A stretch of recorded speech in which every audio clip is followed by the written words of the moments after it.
In early human societies, the responsibility of contacting the divine, the supernatural, belonged to one person, the shaman, witch doctor, or medicine man. My search for these individuals continued in northern Mexico, where I joined a pilgrimage into the desert in search of a mind-altering cactus. Eating it would give me a real chance of seeing the hidden world of the gods.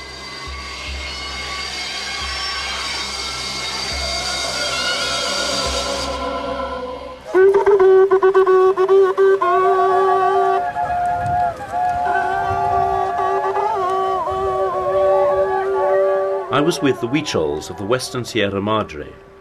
The pilgrimage is, to them, a journey to Eden, the land of their gods, and the place where the sacred peyote cactus grows. In order to enter the desert and eat the peyote safely, we'd begun to separate ourselves from everyday life by confessing publicly our sexual sins and changing the names of worldly objects. Matsua, an apprentice Marikami, the shaman of the Huichols, was in charge of the pilgrims. He'd been helping me understand what was happening, and, with his advice, I was hoping for my first experience of the spirit world of the Huichols. We'd been travelling, first on foot and then by bus, for 2 weeks. In the next few days, we'd be in the desert proper, and our search for the peyote would begin. For now, we were near the desert margins, and busy with our final preparations. Along the way, we'd left offerings at various sacred sites. Now, wood brought from their mountain homes was being made by the pilgrims into arrows, which would carry the prayers of the family members who hadn't been able to make the pilgrimage. The Huichols' gods demand respect, and making the arrows look beautiful is one way of showing it.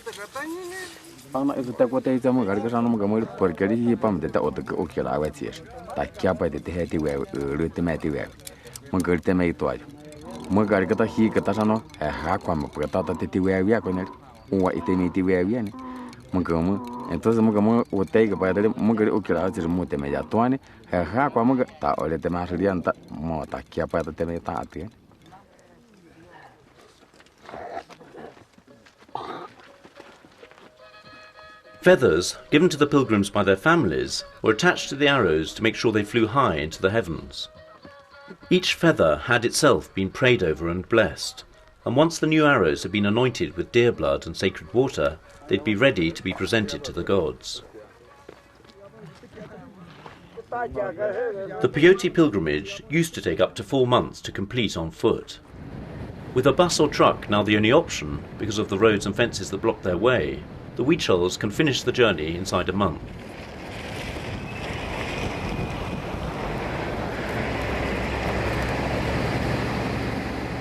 At last we were at the gateway to the sacred desert, so everyone and everything had to be blessed by the Marikamis and elders before entering.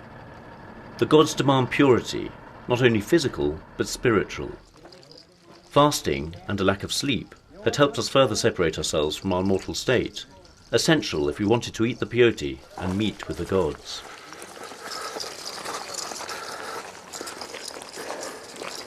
Aquellos son los principiantes y deben ir tapados para, como es la primera vez, tienen ir así. Ya la segunda vez pues ya libre. Libre.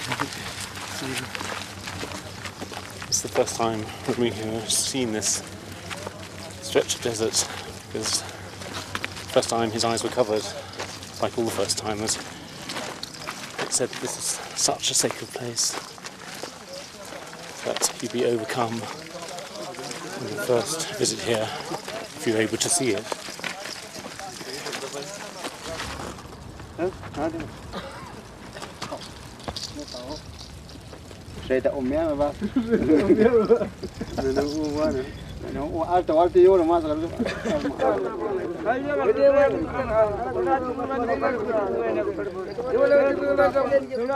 The feathered wands of the Marikamis and elders act to sweep away mortal concerns and continue the transformation to a state of innocence.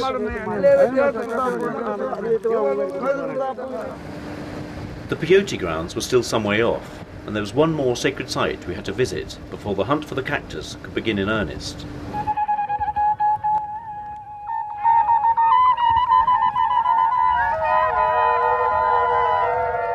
Tatimatiñeri is a spring now on the edge of a dusty Mexican village. To the Huichols, the spring is a goddess who in the distant past transformed herself into water so the Huichols might survive droughts.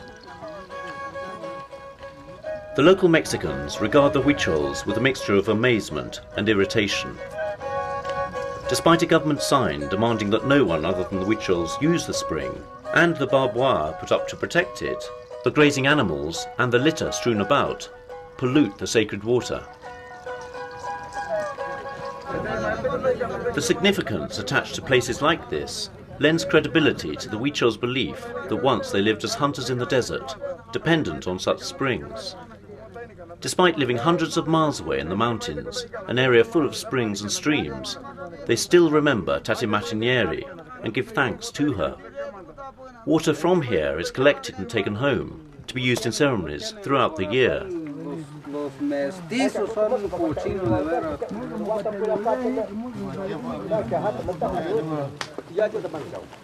Y no respetan ni siquiera, por eso no llueven.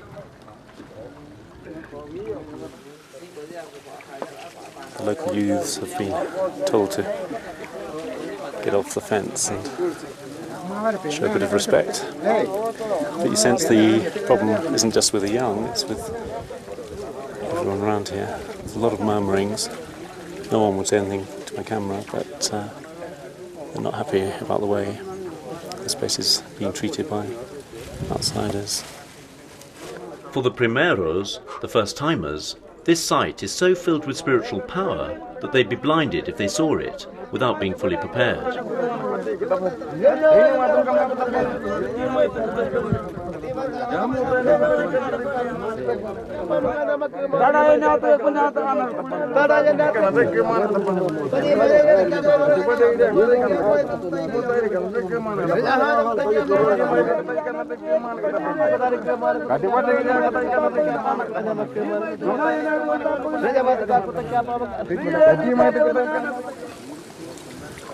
Only after they'd been blessed and introduced to the goddess could they be anointed with the water, which to the Huichols has the power to heal and purify the souls of the pilgrims.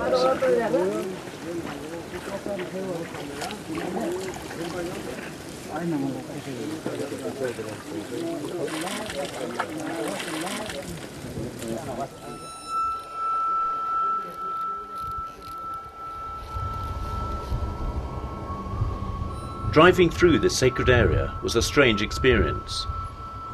Deserts have always had religious significance, perhaps because here, above all, there is silence and uncluttered space. But driving a 40-seater bus through here didn't seem to bother the pilgrims. Their minds were focused on the search for the peyote, which would allow them to contact the divine.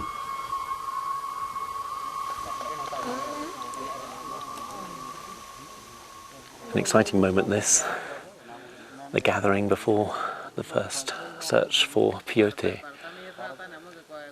But they're talking about a hunt, and they're preparing bows and arrows, because peyote is intimately associated with Kayamari. And so we're searching for this deer, hunting him down. And it's said that wherever he has just trod, there you'll find peyote. This once pristine wilderness has in recent years been taken over by ranchers who've erected miles of fencing and graze their cattle and horses through it. They also burn the cacti to make grazing easier. Others take the peyote to sell as a recreational drug in the United States. On each visit, the pilgrims find less and less peyote. It's a popular medicine in Mexico, applied in a poultice to relieve arthritis and muscular pain. But to return home without peyote would be disastrous, a sure sign of the god's displeasure, and a threat to the existence of the world. ¿Por qué hay? Suave, pues. Es que aquí se encuentra muy poquito. Ajá. Hay veces que no. Sí, De tiro. sí.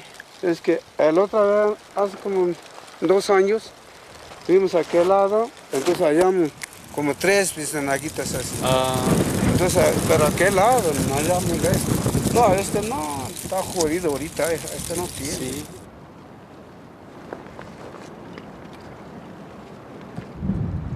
Our first day's hunting was unsuccessful. Despite hours of stalking through the scrub, there was no peyote to be found.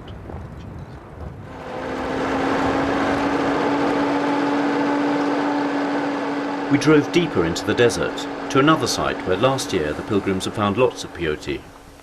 But there was a real sense of concern.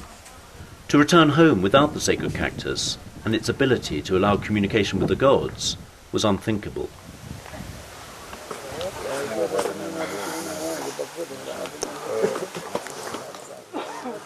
Prayers at daybreak on an important day, not just for the Huicholes, but also for me, because wherever I've been in the world, I've always had to hear about the spiritual dimension second hand. But here, today, through this plant, peyote, I should see it for myself, or some semblance of it. Not what they see, but something that I can at least measure for myself.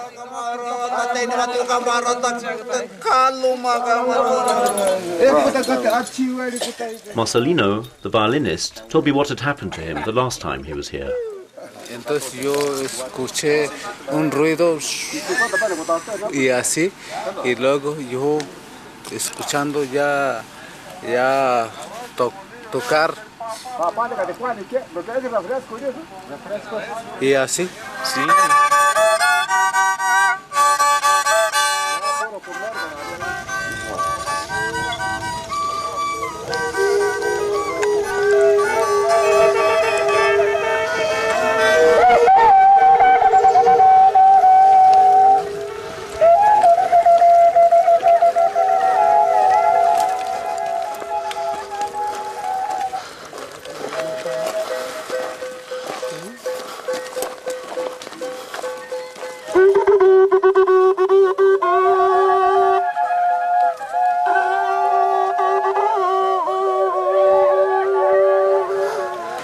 Search party fans out, and I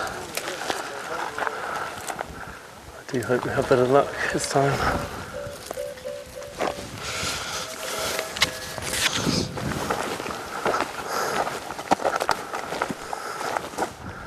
Here's one, I think.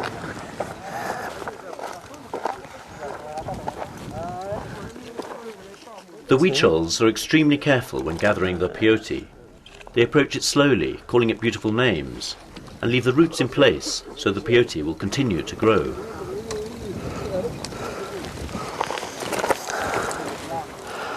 Everyone collects individually for their families back home. They have to gather a huge amount, as it has to last them until the next pilgrimage, at least a year away.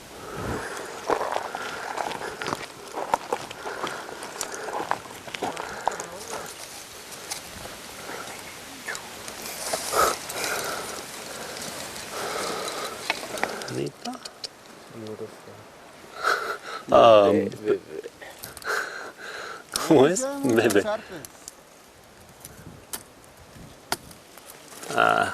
See, but and you look at this plant and you think, how can it be beautiful? Because it looks so ugly. But of course it is beautiful because of its power, its potential, what it's given these people, which is an understanding of their world and a glimpse and insight into another one.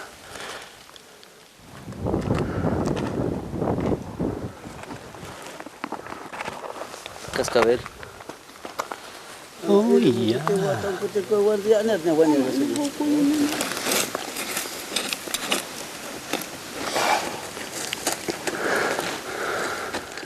Doesn't look very edible, and of course it's not.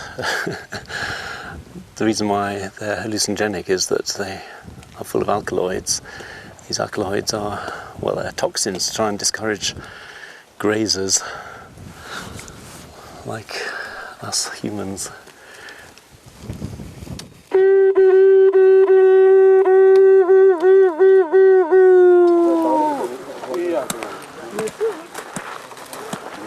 Todavía así empeyotado, Chihuahua, pues hay veces me asustan los pajaritos como que cantan y la rama que se parece que estaba, el venado corrió así y con tanto miedo.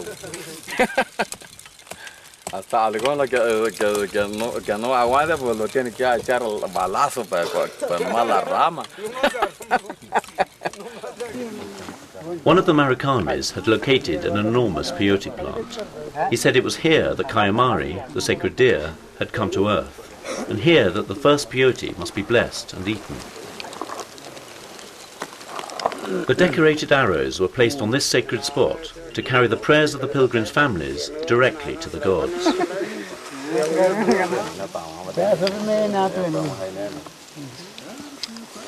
Pues eso es todo. Si crees que tienes la conciencia tranquila, pues sí. No te hace nada. Es bien, es bien. Sí. Es bien.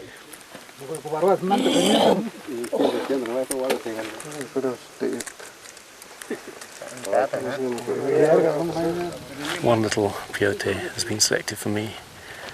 I'm quite glad it's a small one. Los primeros comen más, ¿no? ¿Tiene miedo? No. Primeramente Dios. Yeah. Yes.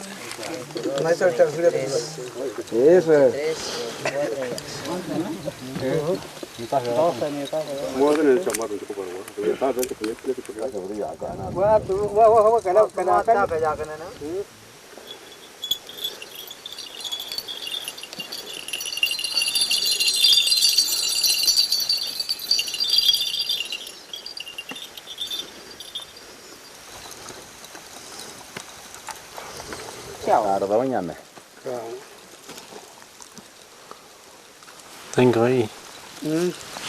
¿Este? Oh. Este es después este es primero. Oh, porque super. está bendecido este bien. Ah. Ok, bueno. Ajá, mi coño. Ah, yes. Looks rather hairy, my one. Yeah, hey, hay que quitar el pelo. See, saca. Oh, good. So, you want to take off the hair, that's good. Ah.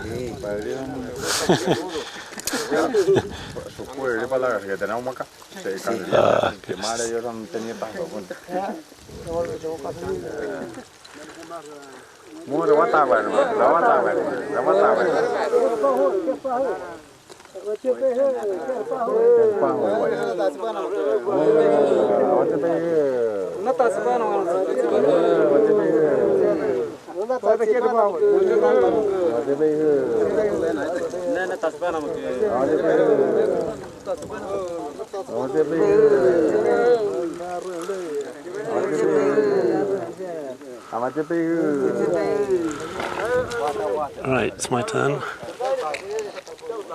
Bit of orange. Ah.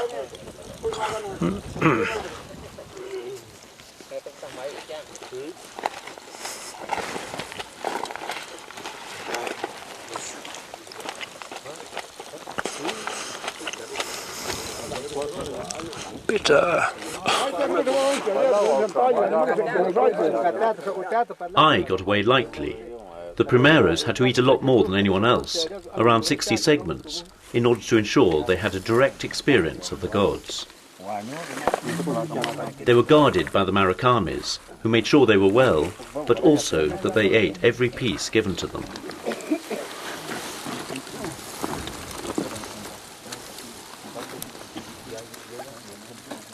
Half an hour or so has gone by without any apparent effects, so I've been generously given some more.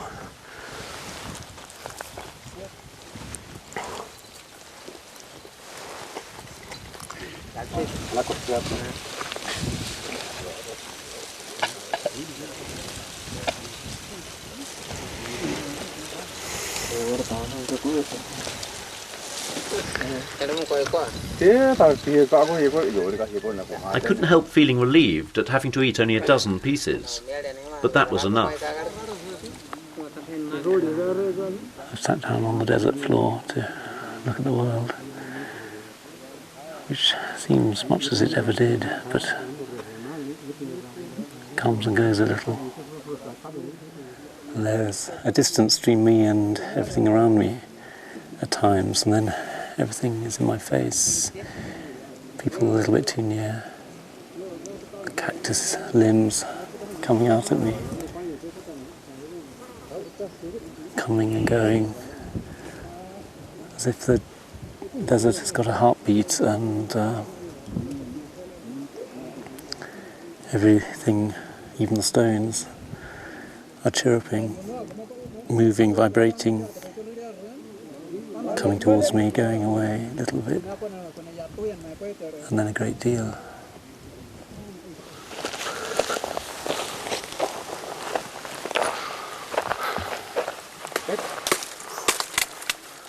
I was glad I had the Huichols around me. Without them, the experience could have been much more traumatic, as many in the West who've taken it recreationally would testify.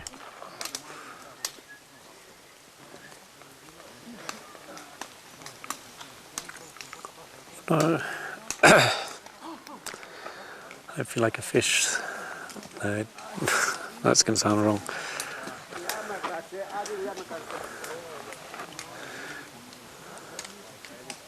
I have a sensation of floating, and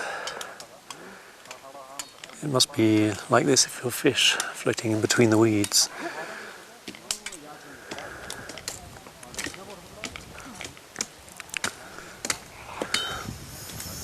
No, I don't think that's going to make sense.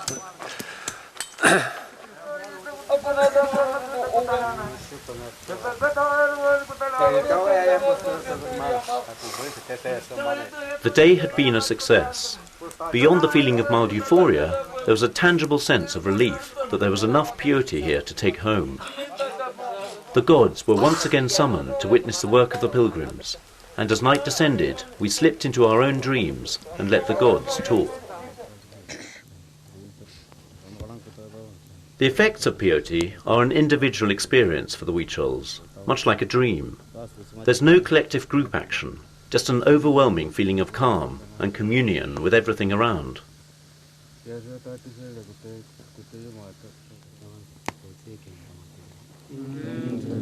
But being Huichols, to whom laughter and music are as sacred as a prayer, it was natural to celebrate. And Marcelino began the refrain he'd learnt in Wirrakuta the previous year.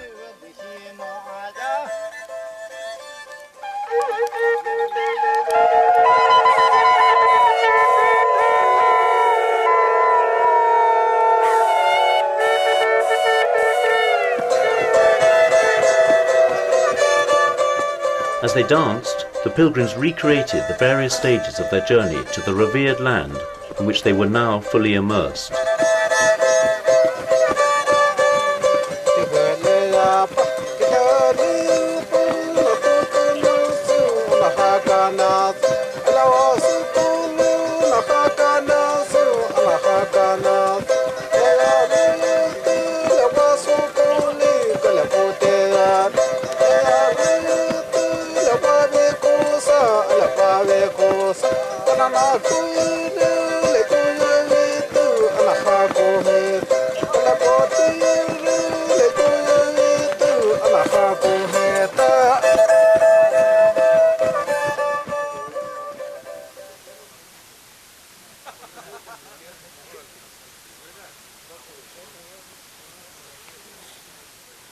What I felt was, above all things, a state of liberty. Not sure what I was anymore. I felt released. It must be a feeling that's all the greater for people like the Huicholes and other shamanic societies who are forever striving for harmony with the world around them, apologising to animals that they have to hunt, to plants that they have to cut. Suddenly, that didn't matter, you were released because you were in harmony at last.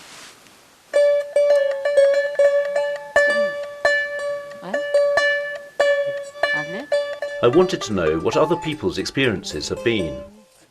Most of all, I wanted to talk to David, one of the first-timers, who'd eaten a huge bowl of peyote.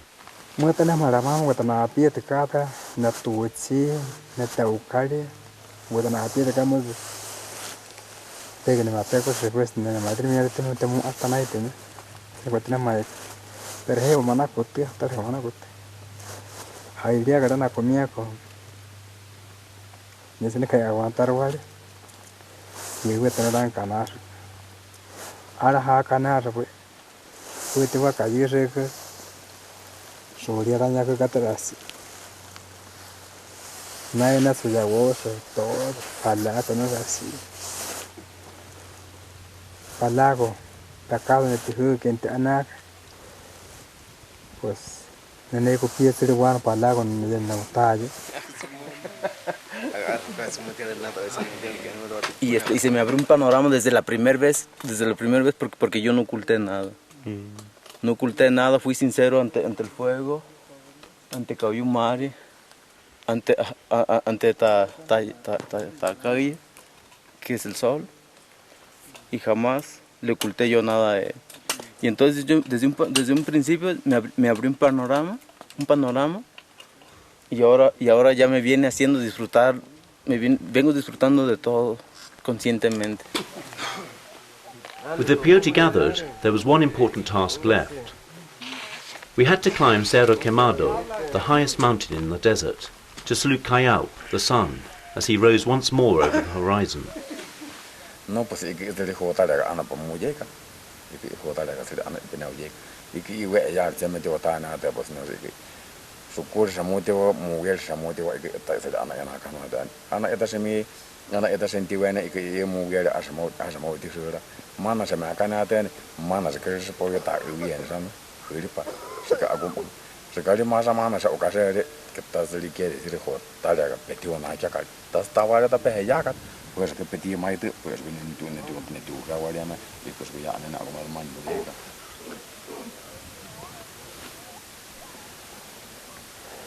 In just a second, when the sun comes over the horizon, that really will be the start of the end of this journey, because this is where the sun is said to have been born, and we visited the last of the sacred sites.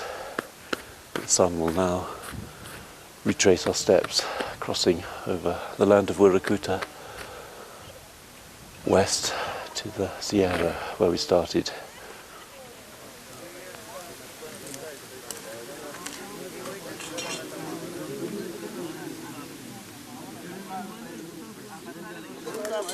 The pilgrimage was almost over, but my search for the world's medicine men wouldn't be complete without a visit to the very place from which the word shaman emerged.